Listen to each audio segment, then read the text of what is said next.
Hola, ¿cómo están? Estamos de vuelta en Películas e Ideología. Los saludan como siempre Balam y Cristian para el día de hoy hablar lo mejor que se pueda de la película que se llama Cuando el petróleo fue nuestro, 1938.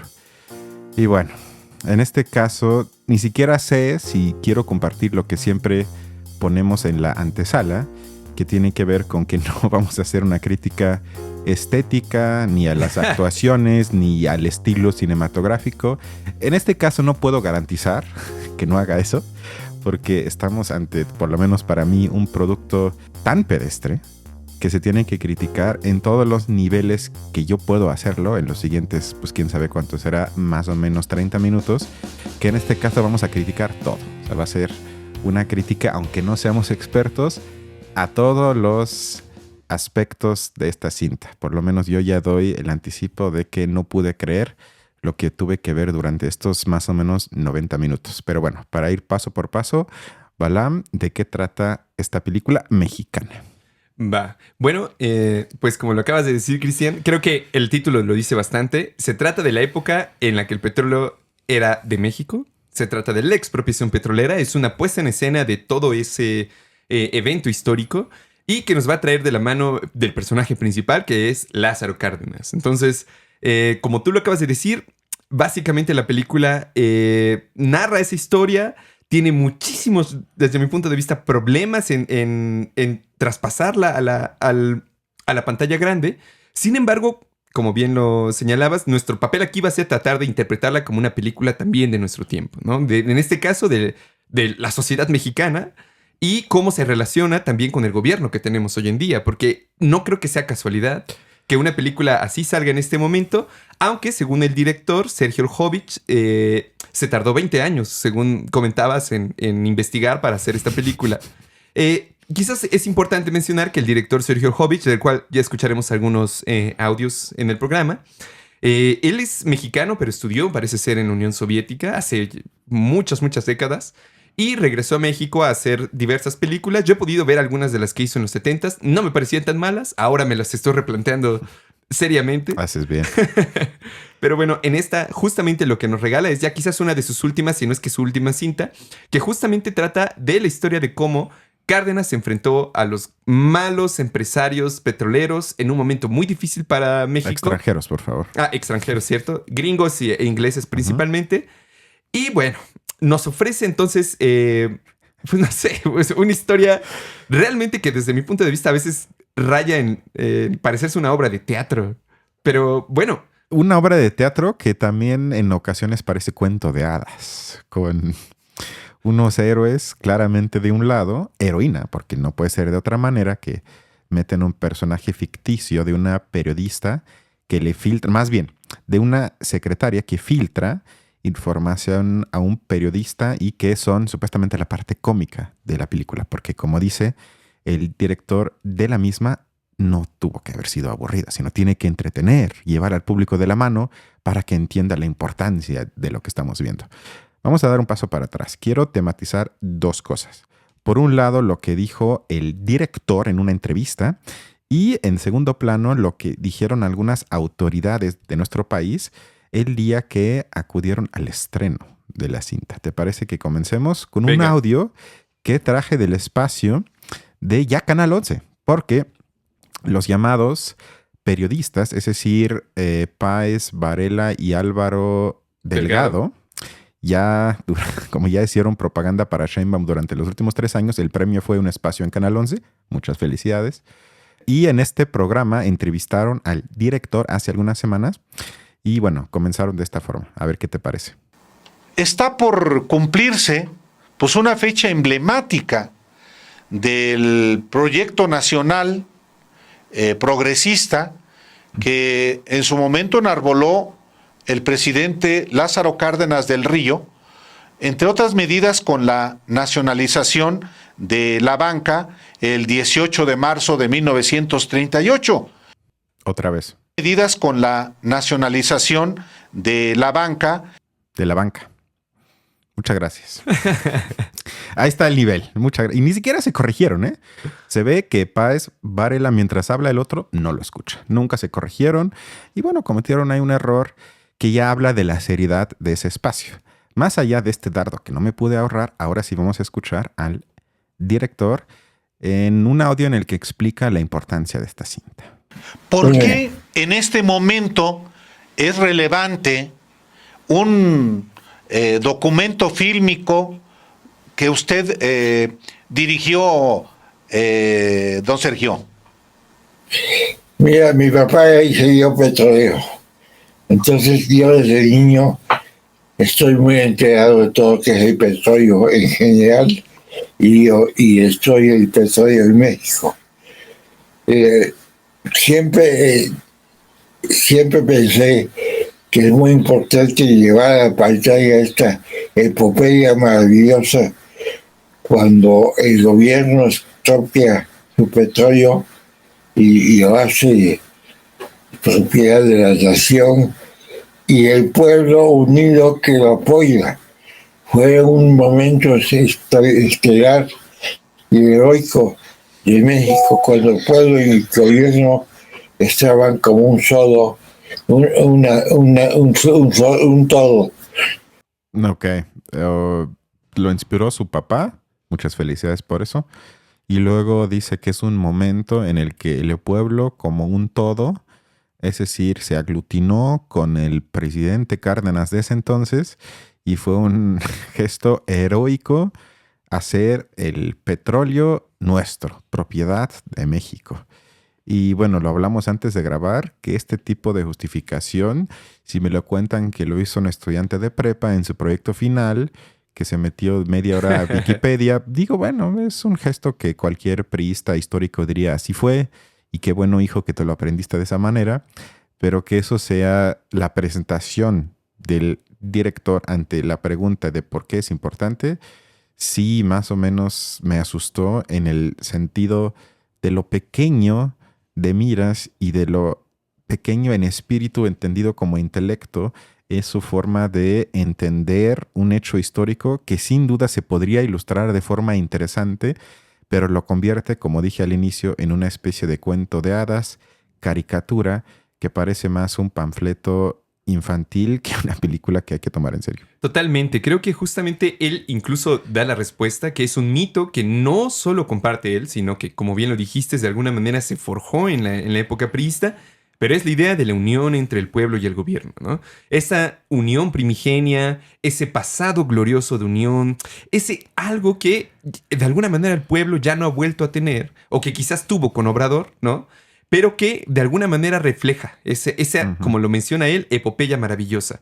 Pero justamente para mí, y quizás con eso pudiéramos, o sea, para mí empezaría ahí la crítica, porque partir de antemano de una idea de unión, de una sociedad sin contradicciones, donde todo el mundo estaba con el gobierno y que el único enemigo real era extranjero, no era interno, ¿no? Sino que eran los empresarios extranjeros que quieren dominarnos a todos y el gobernante por fin nos une, podemos ser el pueblo unido, jamás será vencido, ¿no? Entonces yo creo que en el fondo está esta idea profundamente ideológica, claro, de que la nación tiene como uno de sus principales momentos en los que respira, en los que se ve viva, en esa clase de eventos. Pero justamente es lo que sería todo lo contrario de, como lo mencionábamos, de cómo lo tratan los historiadores mexicanos, que son un poco más críticos con la época. Porque evidentemente, si uno se va incluso a esa época, que sería como la idea, la idealización de la unión del pueblo y el gobierno, incluso metiéndote en eso, te das cuenta de que no es así. Pero el problema es que la película nos fuerza o nos quiere hacer entender de que sí lo fue, ¿no? Una de las escenas que hablábamos antes de comenzar el programa es cuando, digamos, ya hay un confrontamiento entre empresarios malvados y el gobierno bueno que ahora es transparente y que va a buscar que se aplique la ley, etcétera, etcétera. Cuando se le aparece Lombardo Toledano, uno de los dirigentes de la CTM, de la Confederación de Trabajadores Mexicanos, el más importante líder sindical en ese momento, que llegó y básicamente primero se presenta con su nombre para que todos podamos reconocerlo, que no nos confundamos, nombre, título, quienes lo acompañan. Y luego también menciona abiertamente que es amigo y fiel compañero de Cárdenas, para que todos sepamos que también hay una relación que va más allá del neto convencimiento racional, sino que es una cuestión de amor, de lealtad, de amistad, si lo quieres ver, es de México, claro. O sea, ahí va el asunto ideológico. Ya no tiene que ver más con razones, sino con un sentimiento compartido alrededor de una idea o de un líder, que en este caso sería Cárdenas. Ahora, ¿en la realidad pasó eso? No, para nada. En la realidad no existía solo una organización de trabajadores. Existían muchísimas, muchas. Y una muy buena parte de ellas no estaba a favor de Lázaro Cárdenas. De hecho, al principio tuvo muchas resistencias de su parte y no fue hasta que ellas le empezaron a sacar demandas que entonces empezó a aceptar como cierta, pues, solidaridad, negociación con ellos. Pero en una muy buena parte de ese episodio particular se olvida el papel de los sindicatos, por ejemplo, de la presión que ejercían y del, yo diría, si no interés por defenderlos, y bien, si no terminaba defendiendo a las empresas extranjeras y todo lo demás en los centros de conciliación y arbitraje, sí que el gobierno nunca se plantó a favor de los trabajadores. O sea, eso yo creo que sí es algo que se tiene que criticar y que, de nuevo, no depende, como se nos quiere ver un poco en la película, de qué actitud y de cuánto nos amamos entre nosotros y de cuánto querramos que domine la ley, sino que ese momento del petróleo y eso que pudo hacer el Estado mexicano fue en un momento muy único. Estábamos hablando del inicio de la Segunda Guerra Mundial. Estamos diciendo que Estados Unidos no le preocupaba ni tenía en su mente siquiera presente el problema de México. No era para ellos ni siquiera de cerca algo de relevancia. De hecho, México se beneficiaría en gran medida de la Segunda Guerra Mundial porque empezaría a producir muchas de las cosas que los gringos usarían para ir a matarse en Europa. Eso por lo menos sale en la película un poco, cuando tematizan que México le ofreció petróleo a Alemania nazi y que entonces Estados Unidos dijo, bueno, nos conviene llegar a un acuerdo o no invadir a México o presionar menos, como le quieran llamar. Es decir, que el momento histórico particular de ese entonces benefició, o más bien dio las condiciones de posibilidad para la expropiación. O sea, se tematiza de forma muy infantil, pero por lo menos se dice en la película que eso tuvo mucho que ver. Que eso no es repetible de forma sencilla porque las condiciones históricas cambian constantemente y ojalá no pronto estemos de nuevo, bueno, aunque hoy no se sabe, al inicio de otra guerra mundial. Pero antes de ya hablar de mi crítica concreta a la película, te había dicho que quiero tematizar quiénes y qué se dijo en el estreno de la película. A ver, venga. Estuvieron ahí el caricaturista El Fisgón, el columnista de La Jornada Pedro Miguel, la directora del IMCINE Daniela Alatorre, el director de TV UNAM Iván Trujillo, Alejandro Encinas, el subsecretario del gobierno de la ciudad, Martí Batres, que es el director del ISSSTE. Ya no me acordaba que él es el director del ISSSTE, por Dios. Tiene como un mes más o menos. Manuel Bartlett, no puede faltar. Y Pablo Gómez, entre otros, que él es de la Unidad de la Inteligencia Financiera. Ahora, cuando entrevistan a Batres, una vez que vio la película, cito, muy bien la película. Porque la expropiación petrolera es una de las grandes gestas patrióticas. Está en nuestro, ojo, calendario patriótico. Yo no sabía que tenemos uno de esos. A ver si me lo regalas en mi cumpleaños. Porque está lleno de símbolos. Es, digamos, la materialización de una parte del ideario de la Revolución Mexicana que estaba latente, pero que no estaba concretado. Estaba latente en la Constitución, pero no estaba concretado en los hechos. Sigo con la cita. Tiene paralelismos con nuestra situación actual.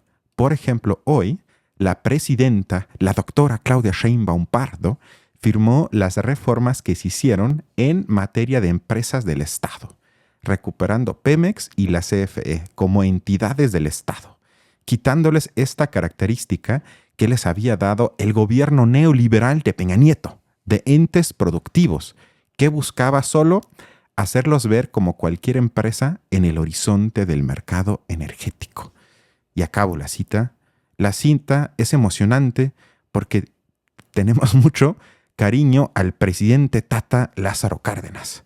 Digamos que en esta perspectiva, ojo, de nacionalismo popular, pues obviamente recordamos siempre mucho a los presidentes Juárez, Cárdenas y ahora a López Obrador. Me cuesta seguir tras algo así con este programa porque ya siento que lo más sano sería reírnos de una cinta así, reírnos de lo que se dice del oficialismo sobre esta película y avanzar. Sin embargo, bueno, tenemos un canal de YouTube y entonces tenemos que ir un poco más allá de lo obvio. Hace una semana analizamos la película de El baño del diablo y ahí cité una frase de la directora de la película. La vuelvo a citar. Abro la cita. Lo que nos une es que en el cine buscamos cosas que perturben y ataquen. Nos atrae una forma de cine peligrosa que te cuestiona y te sacude como la persona que crees ser.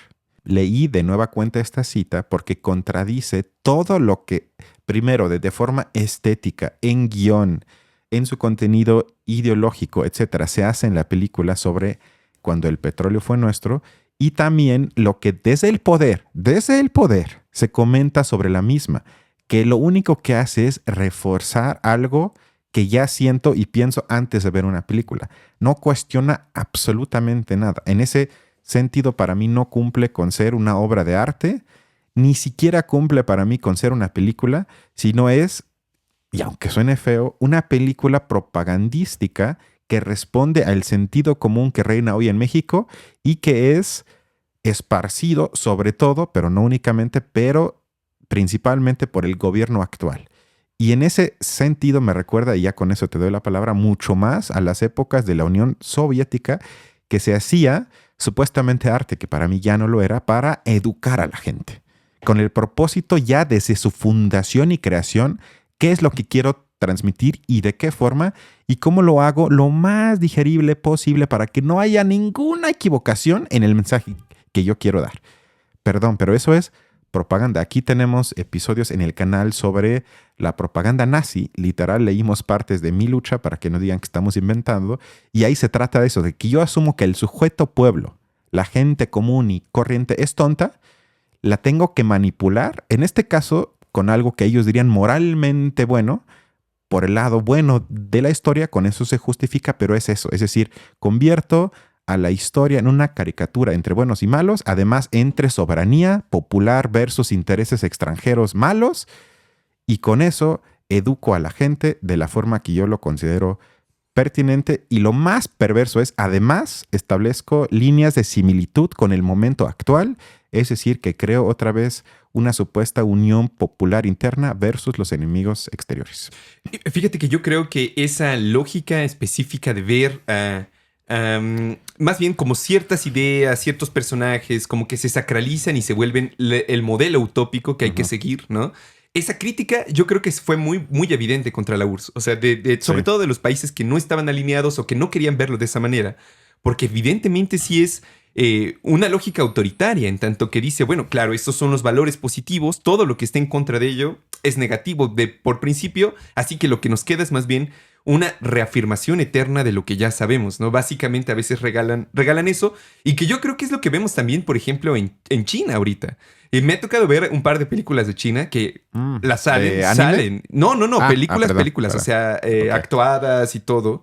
La última, por ejemplo, era de unos asesinos de una época anual, la Guerra Fría, ya sabes, y justamente era eso, o sea, era al final como el partido es el que termina de salvar a la población de los malditos empresarios que llegan y que quieren robarse las cosas. En la película de Jutsus, que también la reseñamos aquí, de una película nazi, era justamente más o menos lo mismo, los nazis malvados que llegan con sus negocios, que nos quieren sacar dinero. Más bien los judíos malos. Es que, perdóname, sí. Sí, los judíos malvados que llegan, que quieren... Eso me parecía genial, de nos van a construir carreteras, pero nos van a cobrar pasar por ellas. Eso es como un abuso total, entonces vamos contra ellos. Y aquí es lo mismo. El caso de los empresarios malvados, los trajes, el hecho de que incluso beben tragos puros, o sea, el arquetípico estereotipado totalmente de el malvado empresario Gringo, que go llega. home.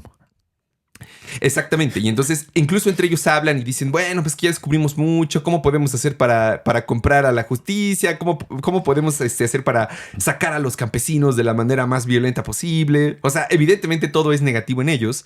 Y más bien en Cárdenas de repente es todo lo positivo, ¿no? Es ahora nuestras políticas son transparentes. Nosotros, aquí las leyes mexicanas se respetan y punto. Sí, definitivamente es una alegoría total a no tener ni una sola ápice de duda respecto del procedimiento del gobierno en este caso.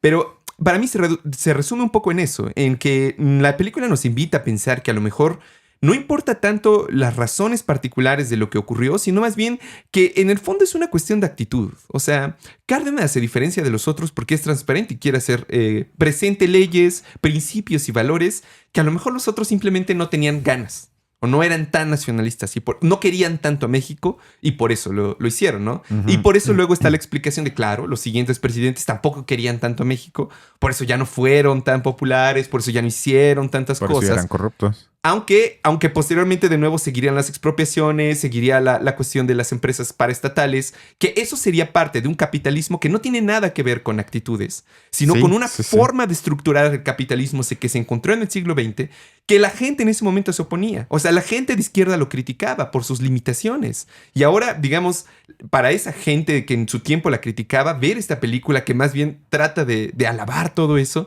sin ver que en el fondo es un proceso muy complejo. Por ejemplo, ya con esto acabo, en algún momento está en una escena muy, muy genial que está Lázaro Cárdenas con su hija y sus sirvientas, ¿no? El servicio. Claro. Entonces, y además las sirvientas morenitas, eso sí no se les pasó. Sí. Y bueno, y dice... pues fíjese, dice la sirvienta, que ya allí en mi tierra, donde están los campos petrolíferos, ya los campesinos vendieron todo, ¿no? Les pagaron bien. Y entonces Cárdenas se saca, ¿cómo? Pero eso es ilegal, le dice. Pero pues, ¿qué quiere? Nos pagaron bien, la gente está feliz, anda bailando, ya anda comprando otras cosas. No, se va enojadísimo. Obviamente, sin decirnos más, nos quiere hacer entender que deberíamos nosotros de rechazar eso por un valor de dignidad mexicana que viene de no sé dónde y que se encuentra en la legalidad de alguna manera. Pero nunca se pregunta por qué los campesinos perfectamente tenían que venderlo. Pues porque están en una situación de miseria absoluta y llega cualquiera y les ofrece una cantidad de dinero, a lo mejor ni tan grande, es suficiente. Una situación similar a lo que pasa con lo del narcotráfico hoy en día, que en realidad les ofrecen casi nada. O sea, es muy poquito dinero realmente lo que les ofrecen luego a los chicos por aventarse trabajos súper arriesgados, pero comparado con la situación que tienen en su día a día, caray, esa es una salida real, ¿no? No, Balam, es que lo que tú no ves es que es un problema cultural. O sea, en ese entonces era la gringocultura y hoy en día es la narcocultura. O sea, esos videojuegos que... a los que tiene acceso la gente, los narcocorridos, la forma de bailar y vestirse. Yo creo que ahí está el cambio. Bueno, yo quiero decir varias cosas. Primero, para nada yo quiero implicar que yo haya estado o que esté en contra del acto de expropiar cosas, es decir, de desprivatizar algo. O sea, me parece mucho menos mal que recursos naturales estén en manos del Estado y, por lo tanto, los ingresos generados por la empresa del Estado se utilicen, aunque se roben una gran parte, pero eso es otro problema, se utilicen para el presupuesto de ese Estado, para el gobierno actual. O sea, eso me parece 1000 veces mejor a que privatices todo y las ganancias se vayan entonces a manos privadas, es decir, a manos de unos cuantos de ese país. En ese sentido, la expropiación permitió un desarrollo fuerte, sobre todo comparado con otros países de Estados Unidos para abajo, es decir, hacia el sur, con otros países. En ese sentido, como digo, yo estoy a favor de esa medida. Me parece algo que hizo posible inversión en la UNAM, la creación del Politécnico, la inversión en muchas cosas y hasta se podría decir en últimas instancias la creación de una paupérrima, pero no por eso no existente, clase media, el fortalecimiento de la organización de los sindicatos, todo eso con sus vaivenes de corrupción, de autoritarismo. Estoy de acuerdo. Sin embargo, creo que hubiese sido peor al revés. Es decir, si hubiese quedado en manos privadas. Eso no es el punto, sino es ¿por qué hago una película que me cuenta lo obvio, lo cual está en un libro de texto de 5 páginas?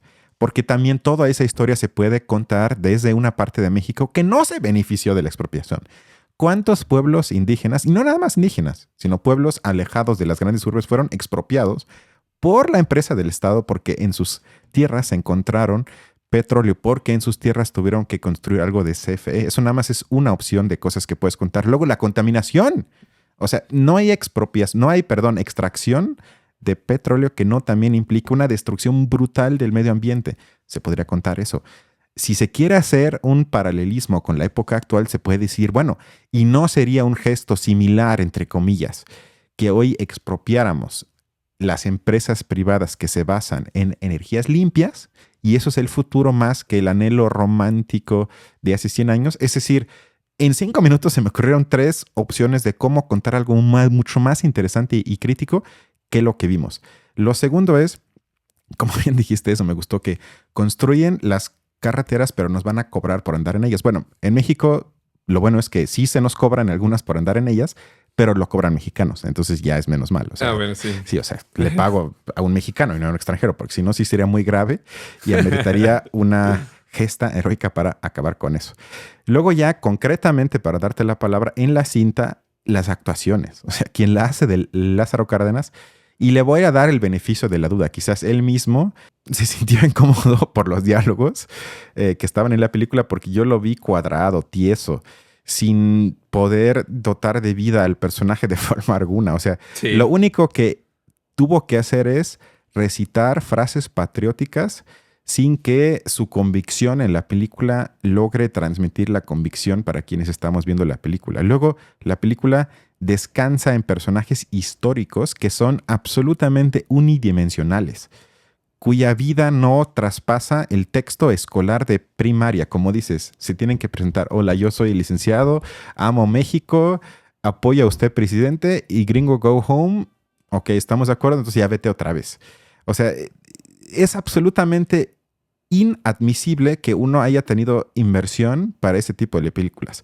Luego, además, me parece muy triste la forma que la película busca emparejar las ideas del gobierno mexicano actual a esos hechos históricos. Claro. Porque intenta hacer eso para mí de manera farsa y falsa, y creo que únicamente te puede agradar la película si eres parte del aparato oficialista actual, porque de la otra forma no encuentro explicación para eso.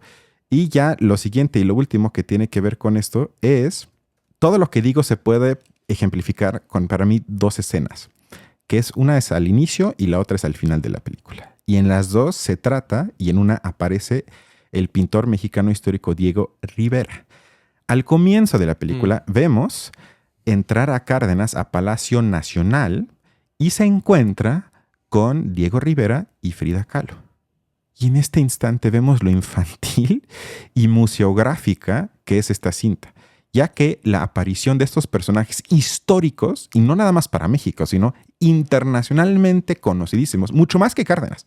O sea, en el mundo se conoce mucho más a Diego Rivera y sobre todo a Frida Kahlo, que me parecen 2 intelectuales mexicanos interesantísimos, con contradicciones, con una vida tormentosa. Es decir, que son personajes que puedes incluir y hacer muchísimo con ellos, pero no aporta nada la aparición de estos 2, sino que nada más y literal saludan a la cámara para que la gente diga: ah, mira, estos los conozco. Y lo único que dice Diego Rivera es: ya merito, presidente, ya merito, acabo el mural. Y en la escena final presenciamos una llamada telefónica de Rivera a Cárdenas, evitada por el segundo, con la frase: ay, ese pintor me suele abrumar. Y no me parece que hay una mejor síntesis para esta película, ya que cualquier sofisticación, idea u originalidad le es ajena y únicamente hubiese abrumado al propio director de la película. Por eso mejor se dedicó para mí a hacer un panfleto de nacionalismo infantil y, para mí todavía peor aún, de servilismo al gobierno actual.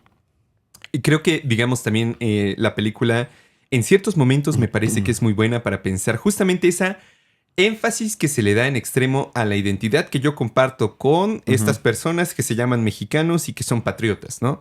Porque justamente hay un momento en el que uno de los ayudantes o del equipo de Cárdenas se nos deja ver que está como con su pareja en un momento íntimo, y entonces están así como entre broma y broma. Una le dice al otro: oye, a ti te caen bien todos los que están con Cárdenas, ¿no? Y el otro solamente se ríe, como aceptando el comentario.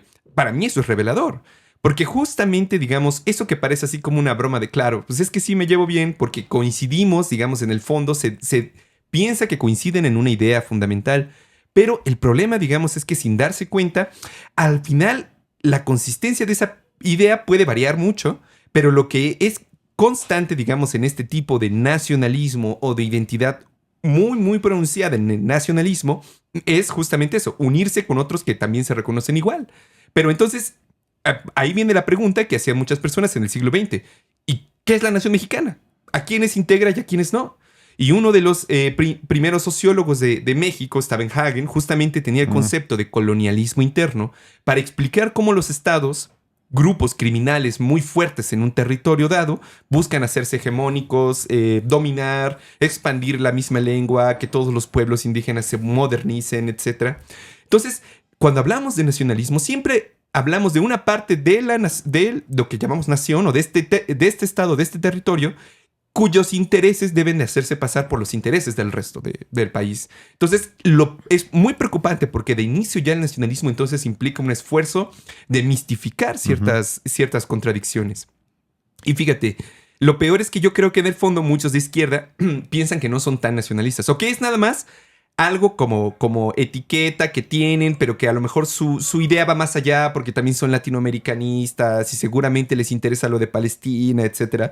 Y entonces, justamente, a mí me recordó, bueno, estaba viendo una entrevista a Zizek y hace uno de sus grandes chistes sobre Niels Bohr, que yo creo que se puede pasar muy bien aquí, porque justamente es...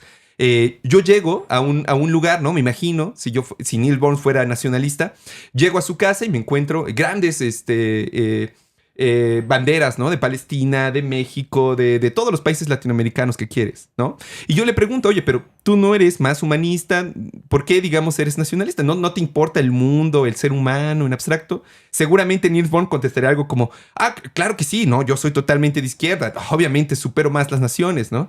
Pero ¿por qué las tienes ahí? Porque dicen que mejor tenerlas y no usarlas que necesitarlas y no tenerlas. O sea, yo creo que en el fondo es ese mismo juego que ellos hacen, que así mismos ideológicamente dicen, bueno, es nada más una etiqueta, pero claro, ahí empieza, digamos, como el juego ideológico, cuando en realidad no te permite analizar más allá, sino que te caen bien siempre los que están más o menos de tu lado, ¿no? Eso es para mí lo preocupante. Para acabar, pero la idea es un poco densa, ni modo, quiero continuar justamente tu crítica a la ideología nacionalista. Y entonces voy a leer 3 o 4 citas breves que traje de 2 libros. Uno es de Tuast Mense, que es una crítica general a la idea de nación. Y la última cita es de Adorno, de sus clases que se llaman Lecciones sobre Historia y Libertad.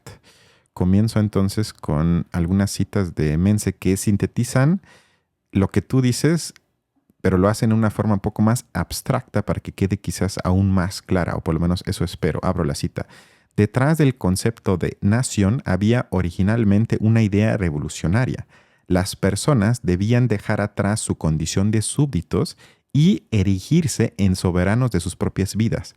La idea de nación iba dirigida contra el dominio de la nobleza y el clero. En un inicio eso era. La revolución debía liberar a los sujetos de las estructuras feudales y convertirlas en una nación, en una comunidad de ciudadanos iguales y libres, independientemente de su origen cultural y étnico, una comunidad que se diera a sí misma de forma consciente y libre un orden racional de convivencia. Es decir, no era algo emocionalizante, algo psíquico de que yo me siento parte, algo sentimental, sino algo racionalmente argumentado que nos conviene, entre comillas, a todos en un espacio geográfico. Al comienzo de la era, como le llama Hobsbawm, de las revoluciones, la nación era ante todo un concepto político de lucha por el cambio radical. Con él, el pueblo, también un término de aquella época, apenas nace, entró en el escenario mundial como actor político colectivo. Avanzo con la siguiente cita. Así, el concepto de nación, producto originalmente, como acabo de decir, de la revolución, pronto sirvió de escudo protector de las clases sociales medias y altas contra nuevas revoluciones sociales inminentes. Ahí ya vamos, los conflictos hacia adentro. Sí. Hicieron pasar su interés particular por el general en beneficio de toda la nación y con ello fundamentaron de nuevo la legitimación del poder. El nacionalismo se había convertido en un instrumento de dominio que transformaba la coerción abierta de las relaciones feudales en la coerción silenciosa del supuesto bien común. Eso es justamente lo que no vemos en la película y lo que no vemos en muchas argumentaciones de hoy en día que se aferran tanto al concepto de nación. Sigo con la cita. No existen características objetivas para determinar la nación, como tú dijiste. Todas las categorías mencionadas no son claramente identificables. Hobsbawm describe las categorías de pertenencia nacional como tan borrosas, cambiantes y ambiguas y tan inútiles como puntos de referencia para orientarse en las formaciones de nubes de los viajeros. Es decir, es una comparación con las señales de tráfico. Así de útil es comenzar a conceptualizar qué es ser mexicano, qué es México. Es absolutamente imposible. Existe en el imaginario. Ojo, no por eso es menos real, que eso sería otra discusión, porque las consecuencias son reales de este tipo de forma de ver al mundo. Ya la penúltima cita. El nacionalismo representa, por tanto, la construcción de una sociedad anónima e impersonal formada por individuos intercambiables y atomizados, que se mantiene unida sobre todo por una supuesta cultura en común. De ahí surge al mismo tiempo la obligación de los miembros de integrarse a la comunidad y en el siguiente paso, ojo, de subordinarse a ella y a la hegemonía cultural, lo que vemos hoy en México y en muchos países. Este potencial totalitario y represivo ya está presente en la idea política de nación, es decir, no hay de otra. Si me baso en eso, tengo que exigir una subordinación de los sujetos, es decir, hay una presión de coerción de aceptar y de adaptarse a lo que existe. Yo le llamaré una presión colectiva de aceptar lo que hay e integrarme a la sociedad mayoritaria que me tocó, en este caso México. Quien no comparte o no quiere compartir la supuesta voluntad común se convierte en un factor potencial de perturbación del orden, un traidor antimexicano, lo hemos hablado en este canal, es decir, en una amenaza para la unidad nacional. Eso sí lo vemos en la película, que quienes cuestionan tal vez un poquito o ven levemente más allá de lo obvio, ya son un peligro para la unidad y estamos ya muy cerca del discurso de llamarlos traidores y a lo que lleva esa, ustedes se lo pueden imaginar. Y cierro con la cita de Adorno. La identificación con el nacionalismo impide la percepción de los procesos objetivos y distantes. Cuando las personas creen que son más ellas mismas y que pertenecen a un lugar, son presa más completa de la ideología o son en realidad ideología pura y dura. La nación es una forma de organización que corresponde a la constitución racional de la sociedad burguesa como su forma económica. Es una compensación de la conciencia alienada de uno mismo, es decir, enajenada. Es, por tanto, la expresión conceptual de un inconsciente colectivo que tiene que ver con el malestar en la cultura que los sujetos experimentan en la modernidad. Sí. Ahí estaremos llegando a Freud. Sí. En síntesis, traje esta cita final para llegar a eso que tú explicaste, me parece, antes de grabar, que para entender el fervor nacionalista en tantos sujetos, me parece indispensablemente necesario hablar del psicoanálisis. Eso no se puede explicar para mí de forma racional, con costo-beneficio, sino tiene ahí un fuerte carácter irracional, lívido, emocionalizante, pero que no por eso es menos real. Pero ahí estamos, para mí, mucho más cerca de Freud para entender ese goce en unirse a algo más grande que uno mismo, que de una explicación sociológica a través de entrevistas o encontrar una razón en el actuar de la gente, porque para mí no lo hay, sino tendríamos que ahí hablar de fuerzas libidinales en los sujetos para entender por qué hay tantas ganas de pensar en esas categorías. Creo que tienes toda la razón. Esas citas que diste creo que apuntan, claro, al problema que vemos en esta película, como la vemos también en la propaganda que hacían los nazis. O sea, sí. En el fondo, como lo hemos dicho anteriormente, el enemigo es la propaganda y eso los une en el fondo porque también depende su acción política de las emociones, de manipular a la gente de esa manera. Y en este caso particular, crear una comunidad nacional implica que todo atentado contra ella es al mismo tiempo, como lo acabas de decir, o se percibe así, como un atentado contra las personas que se identifican con su nación y con la que va su autopercepción de validez. Como lo dijiste, tiene que ver con algo emocional, porque mi propia validez individual está relacionado a la validez que yo le doy a mi nación, al grupo al que yo pertenezco, ¿no? Entonces, claro, si ofenden a mi nación, me ofenden a mí, me están ofendiendo a mí, a mi familia, a mis amigos. Entonces, yo creo que eso se ve muy claro en cómo los castigos, o sea, los castigos siempre son lo primero que trata de imponerse para evitar ese choque contra los valores morales. Y se ve claro, digamos, en que, por ejemplo, en los códigos penales, si bien matar es penado con varios años de cárcel, la traición a la patria es penada con la muerte. Es lo único en el que se permite la pena de muerte aquí en México. Entonces, eso ya te dice de qué cosas son mucho más valiosas o intensas para el Estado, nación, que justamente son lo simbólico, ideológico, que puede haber crímenes normales, pero no cualquier crimen atenta contra los valores fundamentales. Y fíjate, eso justamente dice otro lingüista llamado Michael Herzfeld en su análisis de por qué, digamos, las naciones construyen una cierta intimidad al interior, por así decirlo, que es una forma de afrontar justamente las contradicciones de su propia sociedad. Es decir, todas las cosas que no coinciden con las representaciones idealizadas que la sociedad tiene de sí misma. Y justamente se tratan de ocultar, si tú lo dices, hay como un sentido de vergüenza, hay un sentido como de que no debes hacerlo, de que proyectar una imagen negativa de mi comunidad es también proyectar una imagen de mí mismo, de nuestra propia subjetividad como fragmentada, como diluida. Y entonces, dice Herzfeld, el reto para la disciplina antropológica, pero yo diría para la gente que quiere criticar eso, es observar detrás de las fachadas de la unanimidad nacional. O sea, de esa idea de que realmente existe una nación, de que hay algo que nos une. En realidad no es así. Más bien, si nos fuéramos en ese sentido, como lo hemos hablado en otros lados, tendríamos nosotros mucho más que ver con los trabajadores de Vietnam y China que con Slim, por ejemplo. Aun cuando yo y Slim somos en principio igual de mexicanos. Entonces, yo creo que ese tipo de críticas hacia el nacionalismo tienen que ser muy, muy evidentes, más cuando nos enfrentamos con películas así, que sinceramente nos insultan un poco en la cara, como si no pudiéramos ya ni siquiera... Digo, lo decíamos, incluso la propaganda de los nazis era más elaborada que esta. Más sofisticada. Sí, este tipo de cinta lo único que hace es, ya que para mí expresarlo de esa forma, nos hacen más pendejos.